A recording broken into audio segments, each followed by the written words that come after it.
नमस्कार दोस्तों। जब दो देशों के बीच में लड़ाई होती है तो हमें जो आंखों के सामने दिख रहा होता है उससे कई ज़्यादा एक्टिविटीज़ पर्दे के पीछे हो रही होती है जिसे हम सब देख नहीं पाते हैं। खासकर पैसे के नज़रिए से, मार्केटिंग के नज़रिए से। दोस्तों, वार केवल एक लड़ाई दो देशों के इंटरेस्ट के बीच में नहीं होता, बल्कि इसके पीछे बहुत बड़ी लॉबिंग होती है हथियार बनाने और हथियार बेचने वालों की। ये चालाक लोग होते हैं जो वेपन मैन्युफैक्चरिंग कंट्रीज़ होते हैं ना, वो कभी नहीं चाहते हैं कि दुनिया में शांति बनी रहे। शांति के मुखौटा ज़रूर पहनते हैं, लेकिन उनके कई सारे हाथ होते हैं, विंग्स होते हैं, जो कि हमें दिखते नहीं, ये इनविजिबल होते हैं। इनविजिबल विंग्स का काम होता है कि आप क्षेत्रों में शांति स्थापित ना होने दें। यही वजह है कि आज़ादी के बाद से भारत के कई क्षेत्रों में हिंसा बरकरार थी। अब तो कई बहुत ज़्यादा कंट्रोल्ड हो चुका है, क्योंकि अब सरकारें चतुर हो गई है। अब सरकारें ऐसी सरकारें आई है जहाँ पर लूप होल्स को फिल किया गया है, जहाँ पर बाहरी दखल अंदाजी को कम किया गया है। लेकिन पहले ऐसा नहीं था।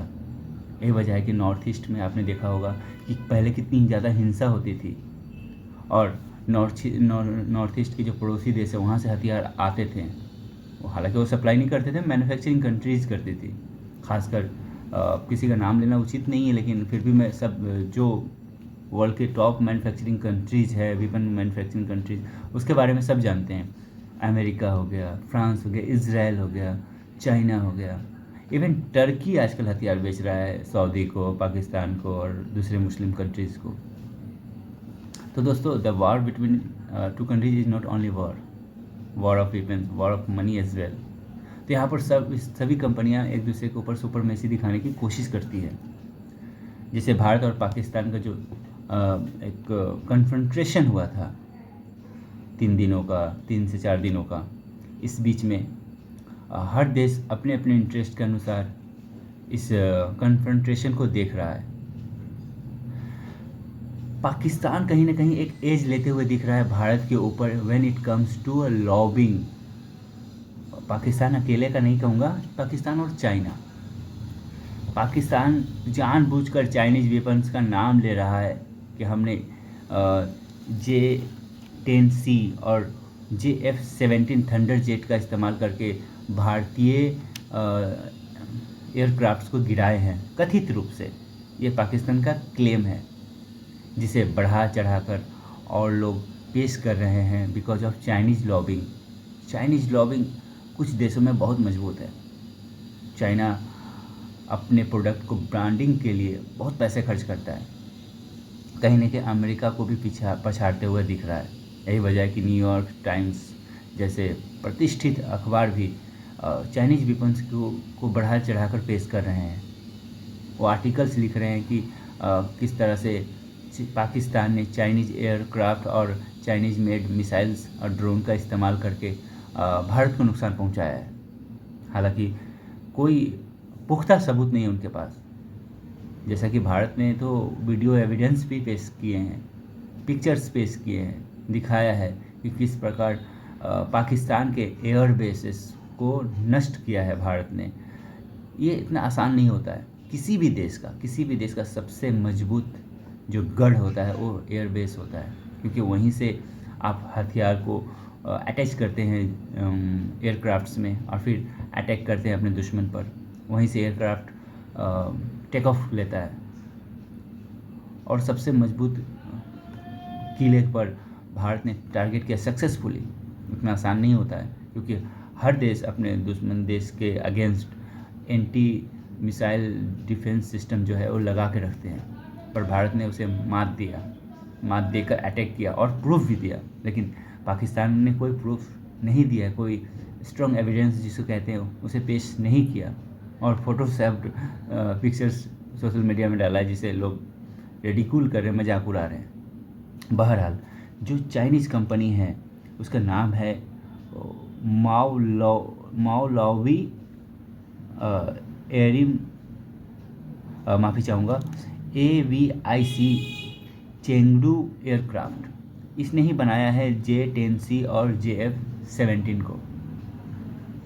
ये दोनों एयरक्राफ्ट का नाम बार बार पाकिस्तान जानबूझकर ले रहा है ताकि इस कंपनी का शेयर उठे, और सच्चाई में हुआ भी यही है कि जब भारत और पाकिस्तान के बीच में लड़ाई हो रही थी उस वक्त इस कंपनी का शेयर बहुत उठा था, और पाकिस्तान ने क्लेम किया है कि राफेल को मार गिराया है भारत का जो राफेल था उसको, जिसकी वजह से जो फ्रेंच कंपनी है जिसने राफेल जेट बनाया है और उसको नुकसान पहुंचा है, उसके शेयर गिरे हैं।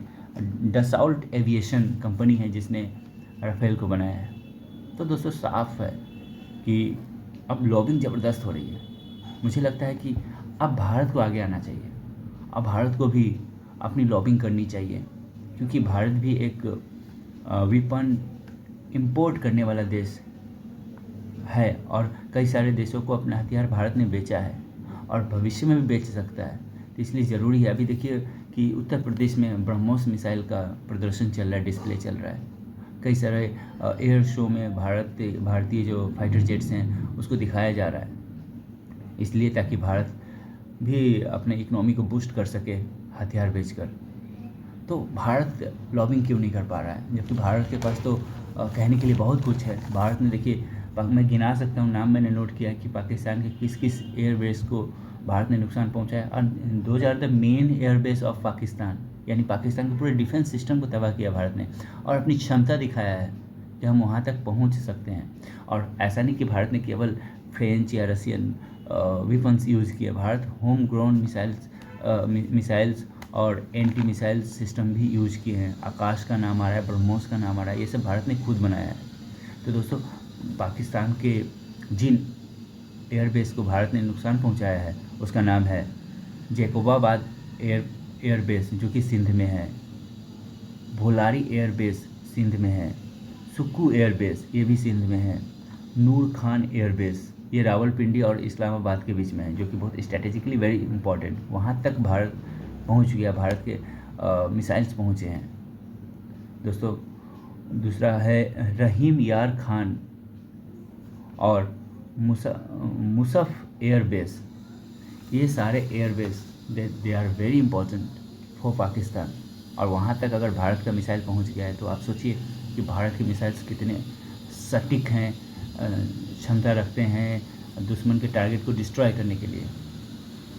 दुश्मन के घर में घुसकर वो भी अगला देश भी nuclear power, it's not so easy thing. तो आई थिंक भारत देखिए इंटरनली बहुत अच्छा कर रहा है, इसको ग्लोरीफाई कर रहा है अपने अपने तरीके से।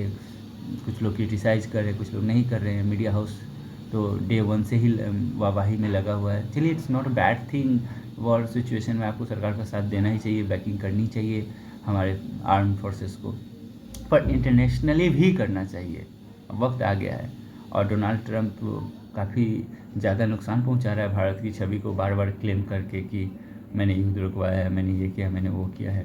That's also not good thing. I think Narendra Modi की बहुत अच्छी लॉबी है डोनाल्ड ट्रंप के आसपास जो भी लोग हैं उनके ऊपर। तो अपने रैपों को इस्तेमाल करना चाहिए प्रधानमंत्री नरेंद्र मोदी को। और यूएस में अच्छा खासा इन्फ्लुएंस रहा है भारत का, तो that should be use diplomatically. और वो डिस्प्ले भी होना चाहिए, फ्रेंच को भी आगे आना चाहिए और सारे देश को। और थोड़ी जो इंटरनेशनल मीडिया हाउसेस हैं और उनको भी भारत अपनी बात रखे, वहाँ अपनी स्टोरीज पब्लिश करवाए, the success story of operation Sindhu. It's not so tough. और भारत की पोजीशन तो अच्छी है क्योंकि हम आतंकवाद के खिलाफ लड़ रहे थे और हमने पहला बार नहीं किया, हमने रिटेलिएट किया। That need to be understand. और ये दुख की बात है, आयरनिकली कुछ कंट्रीज़ हैं जो एकदम शेमलेसली दे बैक टेररिज्म, नाम नहीं लेते हैं, लेकिन ऑफकोर्स अगर आप पाकिस्तान को बैक करे हो आप, तो आप लश्कर तोयबा जैसे संस्थान, हाफिज सईद जैसे टेररिस्ट को आप बैक कर रहे हो। पर चाइना ये बात को नहीं समझेगा, ये कोई नई बात नहीं है। इतिहास गवाह है कि चाइना ने कभी भारत का साथ नहीं दिया और इस एक्सपेक्ट भी नहीं किया जा सकता है।